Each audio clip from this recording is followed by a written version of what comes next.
Hello friends, welcome to the channel. आज है 4 जनवरी 2024 और आज हम लोग डिस्कस करेंगे 3 और 4 जनवरी से बनने वाले कुछ इंपॉर्टेंट करंट अफेयर्स के क्वेश्चंस को। तो चलिए शुरू करते हैं। शुरुआत करते हैं आज के कुछ इंपॉर्टेंट हेडलाइन के साथ। पहला अपडेट है, हाल ही में डीआरडीओ ने अपना 66वां स्थापना दिवस मनाया है। नेक्स्ट है, inter operable criminal justice system के क्रियान्वयन में उत्तर प्रदेश पहले स्थान पर है। हाल ही में केरल राज्य सरकार ने एक नई ई गवर्नेंस पहल के स्मार्ट एप्लीकेशन को लॉन्च किया है। नेक्स्ट है, हाल ही में गुजरात में सामूहिक सूर्य नमस्कार करने का गिनीज वर्ल्ड रिकॉर्ड बनाया गया है।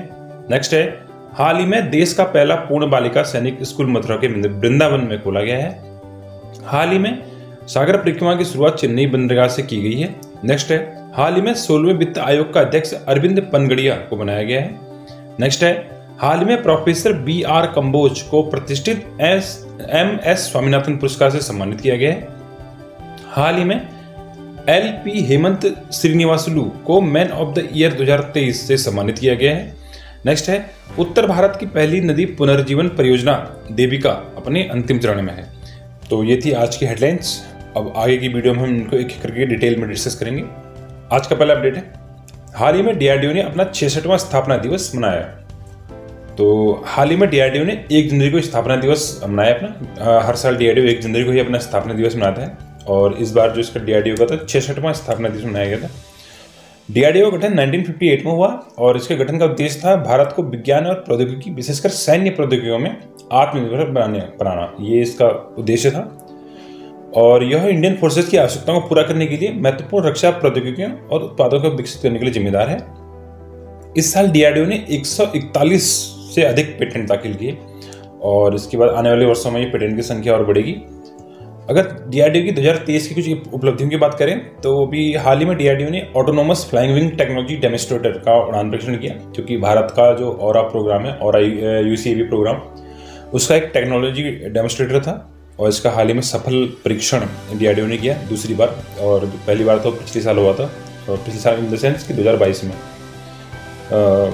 उसका सफल परीक्षण किया गया था। तो इस बार इसका दूसरी बार सफल परीक्षण किया गया। और इसके अलावा अग्नि प्राइम बैलिस्टिक मिसाइल का डीआरडीओ ने इस साल सफलतापूर्वक परीक्षण किया। इसके अलावा डीआरडीओ ने और भारतीय नौसेना ने गोवा तट पर स्वदेशी एयर ड्रॉपेबल कंटेनर ADC-150 का सफल परीक्षण किया। डीआरडीओ मुख्यालय नई दिल्ली में है और इसके इस टाइम के अध्यक्ष हैं समीर V कामत। आज का नेक्स्ट अपडेट है, inter operable criminal justice system के क्रियान्वयन में उत्तर प्रदेश पहले स्थान पर है। अभी हाल ही में जनवरी 2024 में ही interoperable criminal justice report जारी की गई और इस रिपोर्ट के अनुसार interoperable criminal justice system के क्रियान्वयन में उत्तर प्रदेश पहले स्थान पर रहा है और यह उत्तर प्रदेश लगातार तीसरी बार शीर्ष स्थान पर रहा है। इसमें ये जो inter operable criminal justice system है, ये एक आपराधिक न्याय प्रणाली है जो कि अदालतों, पुलिस, जेलों और फॉरेंसिक विज्ञान प्रयोगशाला यानी कि फॉरेंसिक लैब्स के बीच डेटा और सूचना के निर्बाध हस्तांतरण के लिए बुलाया गया है। ये बेसिकली क्या है कि एक आपराधिक न्याय प्रणाली है जिसमें अदालत, पुलिस, जेल और फॉरेंसिक लैब के बीच डेटा जो है, डेटा या सूचना वो निर्बाध रूप से हस्तांतरित किया जाए। जैसे कि पुलिस ने अदालत को किया, अदालत ने जेल को किया या पुलिस ने फॉरेंसिक टीम को किया, तो ये डेटा जो है निर्बाध रूप से जो हस्तांतरित हो रहा है, यही सिस्टम है inter operable criminal justice system. और इसमें यूपी जो है वो लगातार 3 साल से टॉप में बना हुआ है और यह सिस्टम सर्वोच्च न्यायालय के निर्देश पर बनाया गया है और इसका क्रियान्वयन केंद्रीय गृह मंत्रालय द्वारा किया जाता है। Inter operable criminal justice system platform के तहत FIR और चार्जशीट के डेटा को सभी उच्च न्यायालयों और राज्यों के अधीनस्थ न्यायालयों द्वारा एक्सेस किया जा सकता है। आज का नेक्स्ट अपडेट है, हाल ही में केरल राज्य सरकार ने एक नई ई गवर्नेंस पहल के स्मार्ट एप्लीकेशन को लॉन्च किया है। इंपॉर्टेंट पॉइंट्स की बात करें तो हाल ही में केरल सरकार ने केरल प्रशासनिक सुधार तथा परिवर्तन के प्रबंधन हेतु समाधान यानी कि Kerala solution for managing administrative reform and transformation, short form बोले तो के स्मार्ट एप्लीकेशन को लॉन्च किया है। यह प्लेटफॉर्म त्रिस्तरीय स्थानीय स्व सरकारी संस्थानों की सभी सेवाओं को एकीकृत डिजिटल प्लेटफॉर्म पर प्रदान करेगा। यानी कि त्रिस्तरीय मतलब कि जैसे हमारे देश में आपको पता है कि त्रिस्तरीय जो गवर्नेंस होती है वो चलती है। ये जो के स्मार्ट एप्लीकेशन है, इसमें त्रिस्तरीय यानी कि तीनों लेवल के जो सेवाएं हैं वो सभी एक ही प्लेटफॉर्म प्रदान करेगा। इसका उद्देश्य मौजूदा डिजिटल अंतराल को पाटना और विशेष रूप से सरकारी कार्यालयों में चक्कर काटने की आवश्यकता को समाप्त करके प्रवासियों को लाभ पहुंचाना है। ऑब्वियस बात है, जब सारी चीज़ें अगर आपके फ़ोन पर उपलब्ध हो जाएंगी तो आप सरकारी कार्यालयों के चक्कर क्यों ही काटेंगे। इस के स्मार्ट के तकनीकी ढांचे में ब्लॉकचेन, आर्टिफिशियल इंटेलिजेंस, जीआईएस यानी कि जियोग्राफिक इंफॉर्मेशन सिस्टम और चैटबॉट्स, मशीन लर्निंग और आईओटी यानी कि इंटरनेट ऑफ थिंग्स जैसे अत्याधुनिक विषयों को शामिल किया गया है। यह भी काफ़ी मॉडर्न, काफ़ी एडवांस टेक्नोलॉजी इसमें यूज की गई हैं और ये हाल ही में केरल सरकार द्वारा लॉन्च किया गया है। आज का नेक्स्ट अपडेट है, हाल ही में गुजरात में सामूहिक सूर्य नमस्कार करने का गिनीज वर्ल्ड रिकॉर्ड बनाया गया है। इंपॉर्टेंट पॉइंट्स की बात करें तो हाल ही में गुजरात में 108 स्थानों पर 50,000 लोगों ने सामूहिक सूर्य नमस्कार का गिनीज वर्ल्ड रिकॉर्ड बनाया है और यह वर्ल्ड रिकॉर्ड मोढेरा सूर्य मंदिर में आयोजित एक कार्यक्रम में बनाया गया। मोढेरा सूर्य मंदिर की बात करें तो गुजरात के महसाणा जिले में स्थित है और इस मंदिर का निर्माण सोलंकी शासक भीमदेव प्रथम द्वारा करवाया गया था। सूर्य नमस्कार की बात करें तो ये उगते सूर्य को सम्मान देने की एक प्राचीन योग अभ्यास है और इसमें विभिन्न आसन और योगाभ्यास को शामिल किया जाता है और सूर्य नमस्कार का शाब्दिक अर्थ है सूर्य को अर्पण या नमस्कार करना, जो कि जाहिर सी बात है, सबको पता ही है। और हाल ही में इसका Guinness book of world record बनाया गया है गुजरात में। आज का नेक्स्ट अपडेट है, हाल ही में देश का पहला पूर्ण बालिका सैनिक स्कूल मथुरा के वृंदावन में खोला गया। इंपॉर्टेंट पॉइंट्स की बात करें तो हाल ही में भारत के रक्षा मंत्री ने उत्तर प्रदेश में के वृंदावन में संबित गुरुकुलम बालिका सैनिक स्कूल का उद्घाटन किया है और इस कदम से रक्षा क्षेत्र में लड़कियों को समान अवसर प्राप्त होंगे और यह बालिका सैनिक स्कूल राष्ट्रीय शिक्षा नीति 2020 के तहत बनाया गया है और राष्ट्रीय शिक्षा नीति 2030 के अनुसार सरकार जो है सभी राज्यों और केंद्र शासित प्रदेशों में 100 नए सैनिक स्कूल स्थापित करेगी और जिसके तहत कि एक स्कूल बालिका स्कूल जो है वो वृंदावन में खोला गया है और इस पहल का उद्देश्य गुणवत्तापूर्ण शिक्षा, बेहतर करियर अवसर प्रदान करना तथा लड़कियों को सशस्त्र बलों में शामिल होने के लिए प्रोत्साहित करना है। आज का नेक्स्ट अपडेट है, हाल ही में सागर परिक्रमा की शुरुआत चेन्नई बंदरगाह से की गई। इंपॉर्टेंट पॉइंट्स की बात करें तो यह सागर परिक्रमा का 10वां चरण था और इस परिक्रमा की शुरुआत केंद्रीय मंत्री परसोत्तम रुपाला और केंद्रीय राज्य मंत्री डॉक्टर एल मुरुगन ने संयुक्त रूप से की और सागर परिक्रमा का यह चरण आंध्र प्रदेश और पुडुचेरी में आयोजित किया जा रहा है। सागर परिक्रमा भी पहले चरण की शुरुआत मार्च 2022 में की गई थी और अब तक इसके 9 चरण पूरे हो चुके हैं। सागर परिक्रमा मछुआरा समुदाय के कल्याण और तटीय विकास के लिए दूरदर्शी नेतृत्व के एक प्रवर्तनकारी शक्ति का एक प्रमाण है और सागर परिक्रमा का उद्देश्य मत्स्य पालन से संबंधित विभिन्न योजनाएं और कार्यक्रमों के बारे में जानकारी को प्रसार करना और मत्स्य पालन को बढ़ावा देना इसका उद्देश्य है।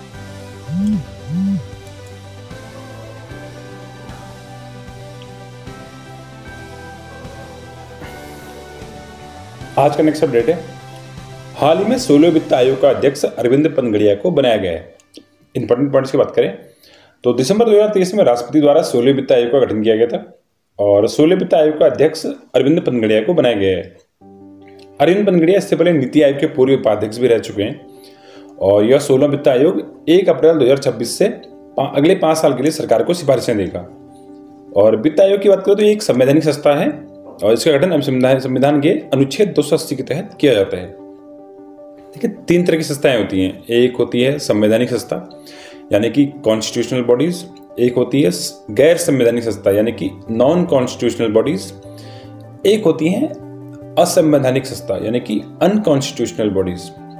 तो जो वित्त आयोग है एक संवैधानिक संस्था है यानी कि इसके लिए संविधान में कोई ना कोई आर्टिकल लिखा गया है। तो जिस किसी संस्था को संविधान में मेंशन किया गया यानी संविधान में उसके लिए कोई ना कोई आर्टिकल मेंशन है तो उसको बोलते हैं संवैधानिक संस्था यानी कि कॉन्स्टिट्यूशनल बॉडीज। जैसे कि फॉर एग्जांपल चुनाव आयोग, संघ लोक सेवा आयोग या अनुसूचित जाति या अनुसूचित जनजाति के लिए राष्ट्रीय आयोग, पिछड़ा वर्ग आयोग, ओबीसी आयोग जो होता है। तो ये सब आयोग के लिए संविधान में कोई ना कोई आर्टिकल लिखा गया है, तो इसलिए ये सब संवैधानिक संस्थाएं हैं। अब अगर बात करें नॉन कॉन्स्टिट्यूशनल बॉडी यानी कि गैर संवैधानिक संस्था, तो ये ऐसी संस्थाएं होती हैं जिनको किसी न किसी एक एक्ट पास करके बनाया गया था। जैसे कि नीति आयोग, राष्ट्रीय मानवाधिकार आयोग, केंद्रीय सतर्कता आयोग यानी कि विजिलेंस डिपार्टमेंट, केंद्रीय सूचना आयोग, राष्ट्रीय महिला आयोग, विधि आयोग यानी कि लॉ कमीशन।